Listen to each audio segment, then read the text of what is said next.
Wake up, Cape Flats. Don't wait for a savior's hand. We hold the power to reclaim our own land. No outsider's going to save us from our pain. We must rise up and break the chains. Listen close, I got a story to tell about two worlds, one struggling, one doing well. Ghetto streets where the hustle never sleeps. Folks grinding daily while the boozies sleep. They build mansions, pools, and fancy cars. We struggle to survive behind distant stars. Lost loved ones, tears, and pain we bear. They take life for granted without the care. Sisters searching for a love that's real, while others, already blessed, don't know how to feel. Empty plates, hungry eyes, and hollow souls. Complainers at the table with full plates and goals. We strive, we hustle through blood, sweat, and tears. They live lavish, chasing unnecessary fears.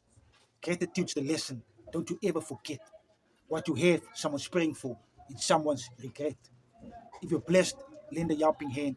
Support the struggle. Take a stand. Open your eyes. Don't be blinded by the light. Someone's suffering while you shine so bright. Value life. Don't take it for granted. Ghetto life's harsh. Nobody wants it. Now hear the silence of the unheard voice.